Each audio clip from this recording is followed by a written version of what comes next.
Hi friends, welcome to Sandhya குட்டி channel.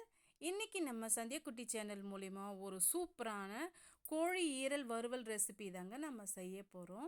இந்த ஈரல் பார்த்திங்களன்னா ரொம்ப சாஃப்டாக, இந்த ஈரல் கூடவே இன்னொன்று எங்கள் ஊர் சைடெல்லாம் பார்த்திங்களான்னா அந்த ஈரல் கூட வரக்கூடிய அந்த குண்டிக்காய் அப்படின்னு சொல்லிட்டு சொல்லுவாங்க. ரொம்ப ரஃப்பாக இருக்கும் இல்லைங்களா? எனக்கு தெரிஞ்ச வரைக்கும் அது அப்படின்னு தான் சொல்லுவாங்க. உங்கள் ஊர் சைடில் எப்படி சொல்லுவாங்கன்னு சொல்லிட்டு மறக்காமல் சொல்லுங்கள், நானுமே தெரிஞ்சுக்கிறேன். இப்போ இதுக்கு பார்த்தீங்களன்னா என்னென்ன பொருட்கள் தேவை, எப்படி நம்ம க்ளீன் பண்ணிவிட்டு ரொம்ப ப்ராப்பராக எப்படி செய்யுதுன்னு சொல்லிட்டு இப்போ நம்ம பார்க்கலாம். வீடியோக்குள்ளே வாங்க. இப்போ பார்த்தீங்களன்னா இதுதாங்க இப்போ எங்கள் ஊரில் குண்டிக்காய் அப்படின்னு சொல்லிட்டு சொல்லுவோம். இப்போ நம்ம 2-3 அலசிட்டு நான் தண்ணியை வடிகட்டிட்டு நான் எடுத்து வச்சுருக்கேன். இது ஈரலோடு சேர்த்து சாப்பிடும் போது கரகரன்ட்டு இருக்கும், நம்மளால் சாப்பிட முடியாது. இது போல் குட்டி குட்டி பீஸுகளாக நீங்கள் கட் பண்ணி எடுத்துக்குங்க. கட் பண்ணி எடுத்துக்கிட்ட பிறகு பாருங்கள், அந்த இதோட ஒட்டிட்டு இருக்கிற அந்த கொழுப்பு தன்மை இருக்கும் பாருங்கள். அந்த கொழுப்பு மாதிரி ஒரு இது ஃபார்ம் ஆகிட்டு இருக்கும். அதை நம்ம தண்ணியில் ஊற போட்டோம்னா சட்டுன்னு அதை நம்ம ரிமூவ் பண்ணி எடுத்துடலாம். அப்படியே நம்ம டைரெக்டாக நம்ம சேர்க்கும் போது நம்ம உடம்புக்கு கண்டிப்பாக கொழுப்பு தன்மை அதிகாயிடும். அது நல்லதும் கிடையாது. அதனால தான் நான் நல்லா வாஷ் பண்ணிவிட்டு ஜஸ்ட்டு ஒரு 2 மினிட்ஸ்க்கு மட்டும் நான் அதில் ஊற போட்டு வச்சுருக்கேன். அதிக நேரம் கூட நம்ம கறி வகைகளை தண்ணியில் ஊற போடக்கூடாது.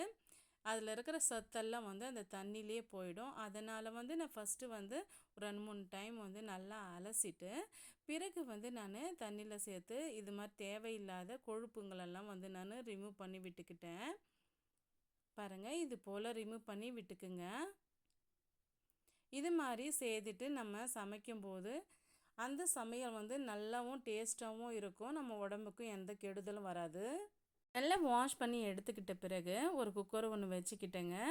இப்போ நம்ம தண்ணியெல்லாம் வடிகட்டிட்டு நம்ம சேர்த்துக்கலாம் குக்கரில். இது கிட்டத்தட்ட பார்த்திங்களன்னா 2 கைப்பிடி அளவுக்கு இருந்தது எனக்கு. பாருங்கள், நான் சேர்த்துக்கிட்டேன். இந்த குண்டிக்காயின்றது இந்த ஆட்டுக்கறி இருக்குது இல்லைங்களா, அந்த மாதிரி கறி மாதிரியே இருக்குங்க. இது ரொம்ப ரஃப்பாக இருக்கிறதுனால தான் நம்ம இது போல் நம்ம வேக வச்சு எடுத்துக்கிறோம். இப்போ இது முங்குற அளவுக்கு நம்ம தண்ணி சேர்த்துக்கிட்டேங்க. இப்போ அந்த வாசல்லாம் போகிறதுக்காக ஒரு 1/4 டீஸ்பூன் அளவுக்கு மஞ்சத்தூள் நான் சேர்த்துக்கிறேன். சேர்த்துட்டு கையால் ஈக்குவல் பண்ணி கொடுத்துக்குங்க. இப்போ மூடி போட்டுட்டு 2 விசில் வர வரைக்கும் நம்ம வேக வச்சு எடுத்துக்கலாம்.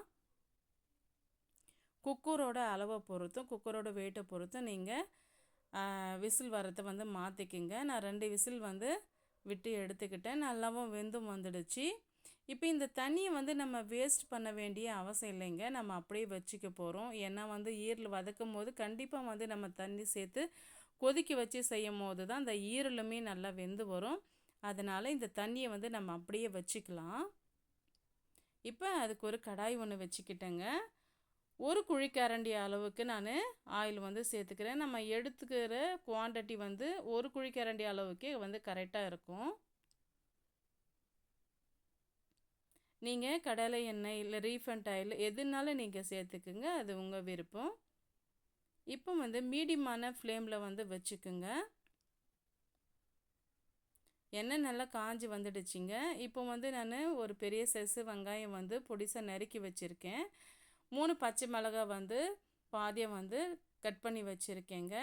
ஒரு தக்காளி பழத்தில் பாதி தக்காளி பழம் கட் பண்ணி இது போல் பொடிசாக கட் பண்ணி வச்சுருக்கேன். வாசனைக்காக கருவேப்பிலை எடுத்து வச்சுருக்கேங்க. 1/2 டீஸ்பூன் அளவுக்கு இஞ்சி பூண்டு பேஸ்ட் எடுத்து வச்சுருக்கேன். இப்போ நம்ம எண்ணெய் நல்லா காஞ்சிடுச்சு. வெங்காயத்தை நம்ம சேர்த்துக்கலாம். ஃப்ளேவருக்காக பச்சை மிளகாயும் சேர்த்துக்கலாம்.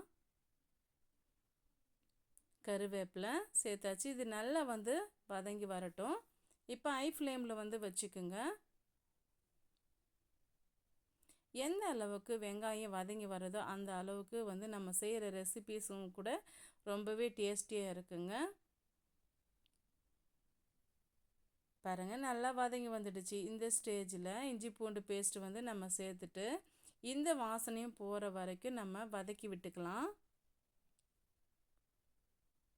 இஞ்சி பூண்டு பேஸ்ட்டு வாசனையும் நல்லா போயிட்டு பிறகு நம்ம கட் பண்ணி வச்சுருக்க தக்காளி பழத்தையும் ஆட் பண்ணிக்கலாம். தக்காளி பழம் சீக்கிரமாகவே வதங்கி வரணுன்றதுக்காகவும் நம்ம ஹை ஃப்ளேமில் வச்சு நல்லா வதக்கி விட்டுட்டு இருக்கோம். இப்போ நான் பொடிசாக ஒரு அளவுக்கு கட் பண்ணி வச்சுருக்கேங்க. ஈரல் நான் கட் பண்ணி வச்சுருக்கேன். உங்களுக்கு எந்த சைஸுக்கு வேணுமோ அந்த அளவுக்கு நீங்கள் ஈரலை கட் பண்ணி வச்சுக்குங்க. பாருங்கள், நம்ம சேர்த்துருக்க வெங்காயம், இஞ்சி பூண்டு பேஸ்ட்டும் தக்காளி பழமும் நல்லா வதங்கி வந்துடுச்சு. இப்போ நம்ம வாஷ் பண்ணி வச்சுருக்க ஈரலை சேர்த்துக்கலாம். கொஞ்சம் கூட தண்ணிகள் இருக்கக்கூடாது. சேர்த்துட்டு நல்லா வதக்கி விட்டுக்கலாங்க. இந்த ஸ்டேஜில் மீடியமான ஃப்ளேமில் வச்சுக்குங்க. ஏன்னா நம்ம தண்ணி இல்லாமல் சேர்த்துருக்கிறதுனால சட்டுன்னு கீழே அடி பிடிக்கும். பாருங்கள், நம்ம சேர்த்துருக்க ஈரல் ஒரு அளவுக்கு நல்லா வதங்கி வந்துடுச்சு. இந்த ஸ்டேஜில் நம்ம வேக வச்சு எடுத்து வச்சுருக்க குண்டிக்காயை இதோட நம்ம சேர்த்துடலாம். நான் தண்ணியோடு அப்படியே நான் சேர்த்துக்கிறேன். நான் எக்ஸ்ட்ரா தண்ணியுமே எதுவுமே நான் சேர்க்கலைங்க.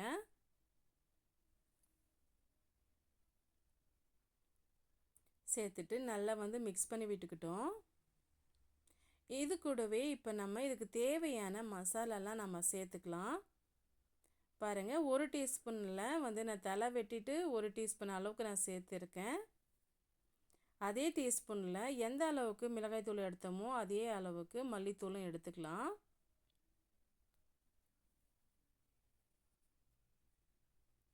பாருங்கள், இது போல் நம்ம எடுத்துக்கிட்ட போது இது கூடவே நம்ம சிக்கன் மசாலாவும் சேர்க்கணும். அதுக்கு முன்னாடி தேவையான அளவுக்கு நம்ம உப்பு சேர்த்துக்கலாங்க. அதிகமான உப்பு சேர்த்துடாதீங்க. நாம் நல்லா வறுத்து எடுக்கிறதுனால மீடியமான அளவுக்கே உப்பு சேர்த்துக்குங்க. அப்படி சேர்க்கும் போது தான் நல்லா இது சுண்டி வரும்போது கரெக்டான அளவுக்கு அந்த உப்பு இருக்கும். அதிகமான உப்பு இப்போ தண்ணி இருக்குன்ட்டு அதிகமான உப்பு சேர்த்துட்டிங்களன்னா கறிக்கும், சாப்பிட முடியாது. இப்போ நான் 1 டீஸ்பூன் அளவுக்கு நான் சிக்கன் மசாலா சேர்த்துக்கிறேன். கண்டிப்பாக நீங்கள் சேர்த்து தான் ஆகணும். அப்போ தான் ரொம்ப டேஸ்டியாக இருக்கும். சேர்த்துட்டு இப்போ ஹை ஃப்ளேமில் வச்சு ஒரு 10 நிமிஷம் பக்கமாக இடையிடையே கிளறி கொடுத்து நம்ம வேக வச்சு எடுத்துக்கலாங்க. இடையிடையே கிளறி கொடுத்துக்குங்க. பாருங்கள், பார்க்கும்போதே தெரியும் எந்த அளவுக்கு ஈரலும் குண்டிக்காயும் நல்லா சுண்டி வந்திருக்கு, நல்லா வெந்து வந்திருக்குன்ட்டு. இந்த சைட் டிஷ்ஷை பார்த்திங்களன்னா பிரியாணி கூட நம்ம வச்சு சாப்பிட்லாம். வெறுமனை தான் இதை சாப்பிட முடியும். தேவையான அளவுக்கு நம்ம கொத்தமல்லியிலையே சேர்த்து நம்ம சர்வ் பண்ணிக்கலாம். இது ரொம்ப ஹெல்த்தியான ரெசிபியும் கூட.